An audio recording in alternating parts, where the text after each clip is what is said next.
नमस्कार. सर्वप्रथम हरिभाऊ गीते साहेबांचं मी अभिनंदन करते.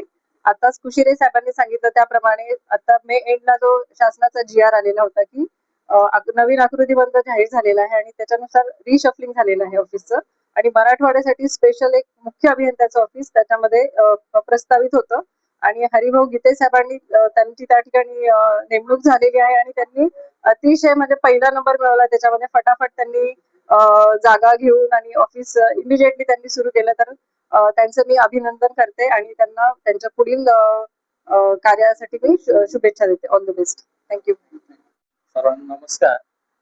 आज आपल्या शासनामार्फत मृदू जलसंधारण विभागाने एक नवीन आकृतीबंध सुधारित आकृतीबंध करून आपल्या मराठवाड्यासाठी एक मुख्य अभियंत्याचं एक क्षेत्रीय स्तरावरचं पद निर्माण केलं आणि त्या पदावर हरिभाऊ गीतेंची म्हणजे पोस्टिंग झाली. ते फार म्हणजे चांगलं मराठवाड्यासाठी फार चांगली संधी आहे. मराठवाड्यासाठी खरं म्हणजे आतापर्यंत म्हणजे या वाल्मीमध्ये म्हणा किंवा संभाजीनगरमध्ये आता सर्वच ऑफिसेस आमच्या मृदू जलसंधारण विभागाचे वाल्मी परिसरामध्ये येत आहे. जसं की आता आपलं वाल्मीचं हे अगोदर होतच, कुशिरे साहेबांचं महासंचालक म्हणून आहेतच, नंतर आपलं आयुक्त मॅडम आहेत, तसंच आमचं महामंडळ आहे ते सुद्धा कदाचित पुढे आम्ही वाल्मी परिसरात आणणार आहोत. आणि आमचे जेवढे पण काही इतर ऑफिसेस आहे, ECA ऑफिस असेल किंवा कार्यकारी अभियंत्यांचं ऑफिस असेल जे क्षेत्रीय स्तरावरचं काम करतं, तर ते या परिसरात आल्यानंतर एक चांगलं म्हणजे मराठवाड्यासाठी एक चांगली मोठी विकासात्मक संधी निर्माण झालेली आहे आणि ती खरोखर म्हणजे मराठवाड्यासाठी फार घोषणाव आहे. आता अलीकडे अल्निनोचा जो काही इफेक्ट जाणवतो आहे त्याच्यासाठी आणि त्याच म्हणजे त्या वेळेलाच असं म्हणजे हरिभाऊंची इतर पद्धतीने आपल्या पोस्टिंग झालेली आहे. त्यामुळे त्याच्यासाठी सुद्धा चांगल्या पद्धतीने काम करायचं त्यांना ती संधी मिळणार आहे. ते खरोखर मराठवाड्यासाठी घोषणाव व्हावं आहे असं मी सांगतो आणि हरिभाऊ गीतेंना याच्या पुढील वाटचालीसाठी आणि आपल्या चांगल्या कर्तव्यासाठी त्यांना शुभेच्छा देतो. संधारण विभागाने माननीय मंत्री संजय राठोड आणि आपल्या शासनाचे मुख्यमंत्री माननीय महोदय देवेंद्र फडणवीस साहेब यांनी मराठवाड्याला न्याय देण्यासाठी आकृतीबंधामध्ये जलसंधारणचं मुख्य अभियंता पद निर्माण केलं आणि हे कार्यालय आज सुरू होत आहे. मराठवाड्यातल्या या 8 जिल्ह्यांना सोयीचं आणि शेतकरी आणि अधिकाऱ्यांना पुण्याला जायचं अंतर वाचणार आहे. त्यामुळे त्यांचे वेळ व श्रम हे दोघांचे बचत होणार आहे.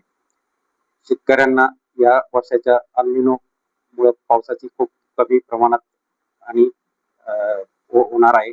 अशा वेळी हे कार्यालय सुरू होऊन शासनाने एक चांगला निर्णय घेतलेला आहे आणि त्या निर्णयाचा माझ्याकडे या कार्यालयाचा अतिरिक्त कारभार देण्यात आलेला आहे आणि या निर्णयाचं खूप चांगलं काम करून या कार्यालयाचा एक मोठा नावलौकिक मी निर्माण करत याची मला ग्वाही आहे. या कार्यालयासाठी माननीय आयुक्त मॅडम यांनी मला मनुष्यबळ उपलब्ध करून दिलं आणि माननीय कुशिरे साहेब यांनी या कार्यालयाला जागा उपलब्ध करून दिलं. त्याबद्दल शासनाच्या वतीने त्यांचं खूप खूप आभार आहेत.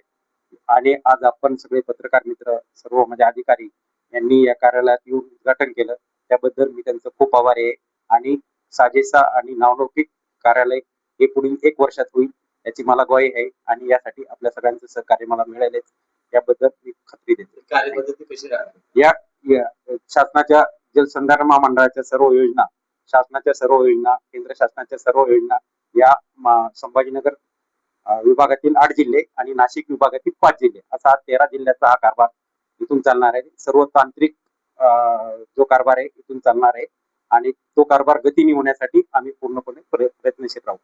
केंद्र शासनाच्या मराठवाड्याला काही निधी आणता येईल यासाठी मुख्य अभियंता म्हणून मी पुरेपूर प्रयत्न करेन आणि शासनाच्या जास्तीत जास्त निधी मराठवाड्याला कसं मिळवता येईल आणि मराठवाड्याचा पाणी प्रश्न कसा सुटेल यासाठी आम्ही आग्रह धरू. स्टाफ किती लोकांचा राहील? स्टाफ पुणे, नागपूर आणि संभाजीनगर या तिन्ही कार्यालयाला शासनाने आकृतीबंध ठरवलेला आहे. त्यानुसार तो स्टाफ या कार्यालयाला आहे. त्याच्यामुळं असं कार्यालयाच्या स्टाफमध्ये असं कोणताही मतभेद किंवा पदभेद या शासनाने केला नाही. तिन्ही कार्यालयांचा स्टाफ हा सारखाच आहे आणि तिन्ही कार्यालयात संभाजीनगर हे कार्यालय कसं 1 नंबरला राहील यासाठी मी पुरेपूर प्रयत्न करेन.